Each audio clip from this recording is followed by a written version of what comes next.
Hi Taurus, it's Jenny here with your January Tarot Horoscope. So we're just going to be doing a reading for the first month of the year, and we're going to be pulling from my Salvador Dali Tarot deck.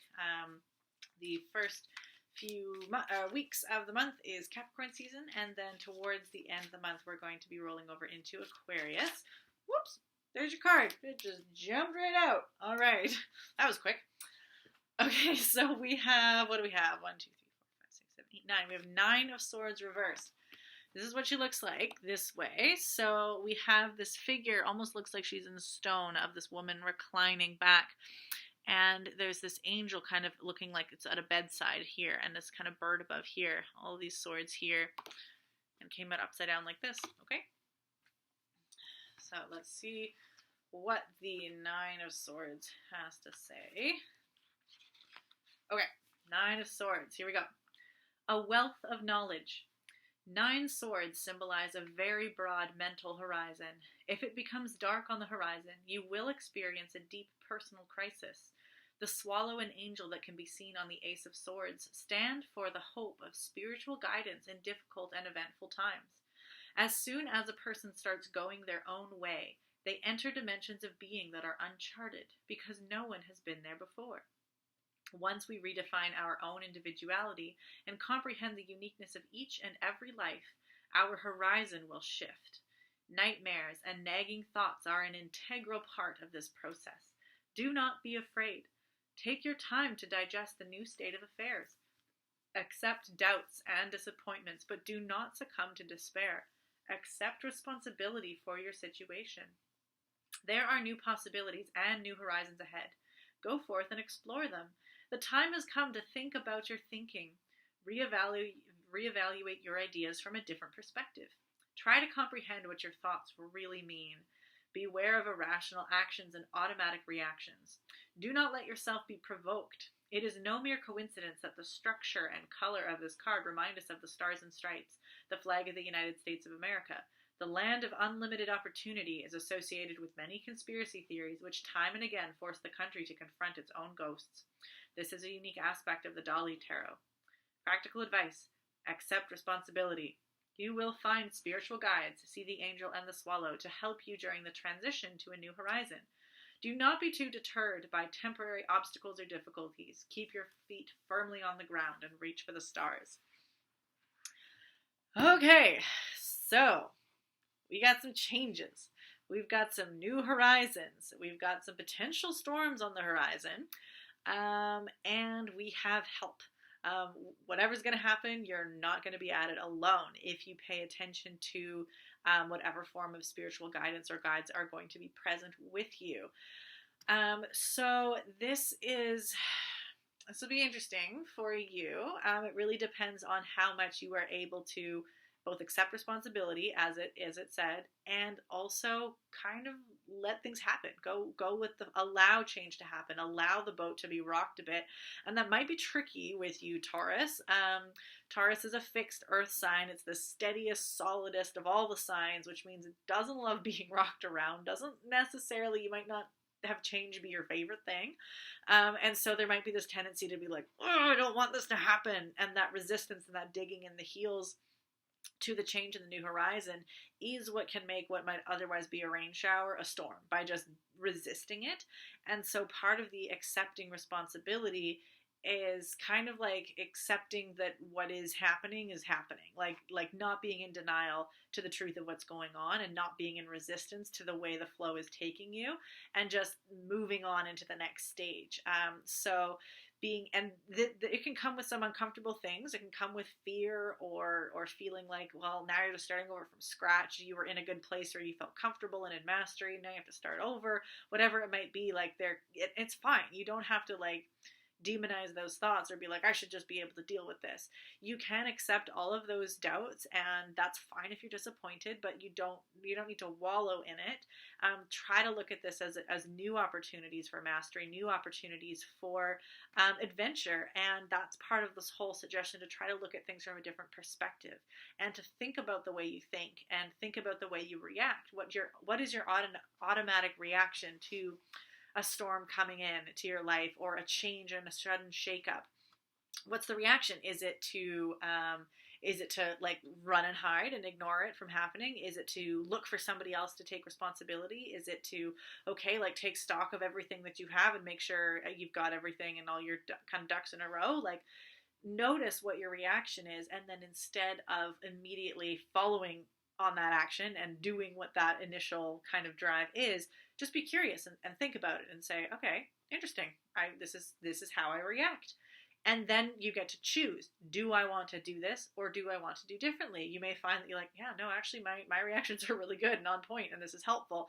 Then by all means, keep going. That's fabulous. Or you might say, no, I think this might actually be an old patterned kind of fear-based response that I don't need to use right now. Or, wow, actually I get really angry. Like I don't need to get that. Or I get really stubborn, or I get really like, whatever it is, you're like, do I really need to do that? Maybe I can practice doing something different. And that kind of new perspective can be the thing that shifts what could otherwise feel like, why is everything falling down around me? It could be like, wow, things are shaking apart because they're showing me something different. And I actually hadn't even noticed things that had gotten kind of entrenched and stagnant.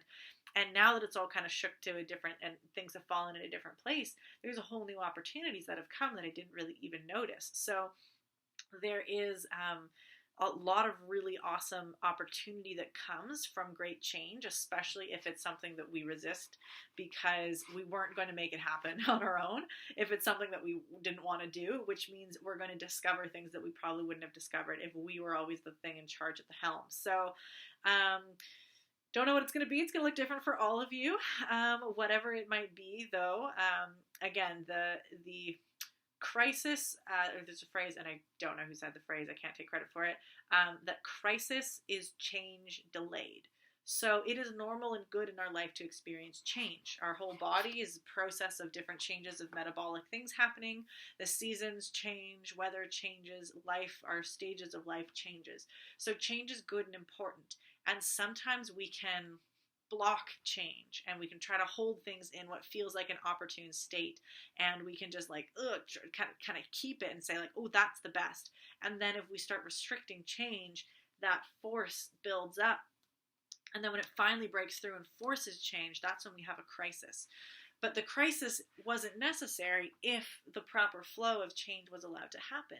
So if there's feelings of tension of like, oh, feeling like something might actually be about to blow, that might be because it was just blocked. And actually, you can avoid something from being a crisis if you feel those points of tension and say, okay, what's the change that's needing to happen?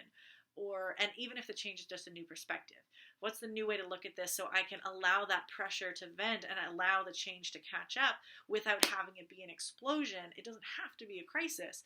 So this is a great time right now to try to examine, like, feel if there feels like there's a block, if there's a tension, if there's a stagnation, if it feels like there's some things that you've been like, yeah, I'm in a really big rut and I kind of want to change it, but like, I don't really know. Or like, oh, something I've really been putting off, or something that like, yeah, just some place where it feels like there's something that's being blocked, and then examine that, and that'll give you preparedness for if there is just something that's coming up in a big storm, or it'll be able to divert that force into a positive way. So this is kind of good to tie into the last few months of what we've been working with. So in Scorpio season, we may have had some things come up, some kind of deeper lodged either trauma or repression or just unexpected things to do with fear and desire kind of coming up and being kind of laid in front of us. Then in Sagittarius season, we had the opportunity to turn the light of truth on it and examine it in terms of what we believe and what we want to, like, what kind of visions we want to attach to what we've learned about those fears and desires. And then in Capricorn season, we get to do something about it. We get to set goals towards that vision, or set goals on how to deal with those fears that are coming up. So for you, since we're starting in Capricorn season for January, this is a great time to be practical and to really do that, like, kind of housekeeping of, okay, like, kind of look through the areas of your life and make a clear plan to look for those areas of tension, look for where there might be storm clouds coming, or if you're just, if this kind of storm just washes over you anyway, this is a great time to think about things practically of, okay, what are we going to do to manage it? This doesn't mean like if you have a bunch of emotions come up from whatever's happening, that doesn't mean, oh, don't think, don't feel, just like work. You don't need to do that. You don't want to repress whatever may come up, but it is one of the best ways to deal with crisis is to remain in motion, that you don't want to be frozen. If like when people are in fight or flight mode, those are two productive ways to deal with fear or trauma. And if you can't do either fight or flight, you often hit into freeze, and freeze where you can't do anything. You can't save your life. You can't run away. You can't fight.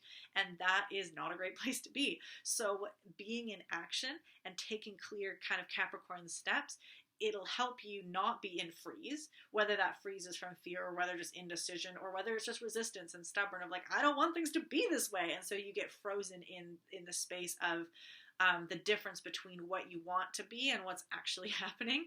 And a lot of the time we can just stay in that denial of that denial that is also just grief blocked. So when you're like, I really wish it was this way. Well, it isn't. I know, but I just really wish it was this way. But it isn't. I know, but I really wish that holding on and that inability to move to the next step is blocking grief. You get to grieve if something happens and you're not happy with it, and you can say, I really didn't want it to be this way, and grieve it. And that is motion. Grief is that sadness in motion, and that is not in freeze. And then from there you can move through to the next stage of, okay, what are you going to do about it, or what needs to happen? Even if what you need to do is just ask for help. Doesn't mean you have to be a martyr and do this all alone. But you really want to make sure you don't get stuck in that freeze state. And being stubborn about it. So, and that's where this whole thing of having guides, spiritual guides, is going to be really present. If you find yourself, especially if you find yourself in that stuck freeze, dig your heels in, resisting what's happening, is just asking for help, either asking in a literal way of like searching out people that you trust to ask for help, whether asking in a kind of general prayerful way of just searching for help from the universe or from wherever your beliefs kind of lead you, and just seeing and then keeping your eyes open for the opportunity, because help doesn't always come like a giant check in the mail, which would be nice, but being open to the fact that help can come in different strange places. And that's also part of, sometimes we can get in resistance and stubbornness of, I can do it all myself. And then when help comes, we turn it away, and that'll just make things more difficult. So try to keep your eyes open for where help may be coming for you. And then, in that sort of try to get the work done in the Capricorn way that is attached to that vision of just how do you get through. And then towards the end of the month, we get to Aquarius season, which is this concept of liberation, and also new insight and new information and new connections, kind of like eureka moments. So if this is a sort of big event that happens, this might be feeling like, well, this is a new perspective. When that new perspective dawns of, wow, okay, for a while this seemed really awful.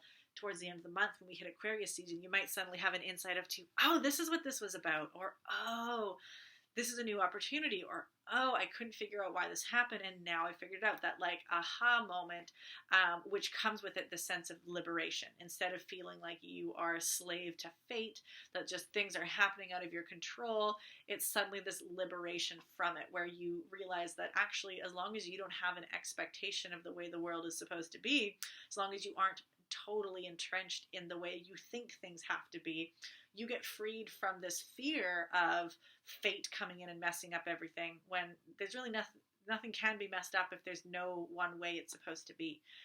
And so that may also just help be a new perspective to kind of roll you through whatever's coming up for you. So there's both spiritual guides to help you in the dark time, and then there is this kind of on the horizon towards the end of the month, a new flash, a new perspective that'll bring with it a sort of feeling of liberation.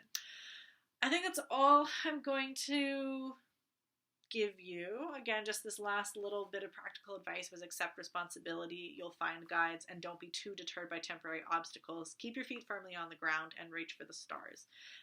So just remember that you are a well-grounded individual. Make sure that that's your strength of being grounded and not your detriment of being stuck. And you're going to be okay. And there's going to be a light at the end of the tunnel. And then when the dust settles, there's going to be a whole new set of opportunities and way to see what's going to be happening for you. Okay. So yeah, best of luck, Taurus. Sounds like it's going to be a banger of a start of the new year. So best of luck.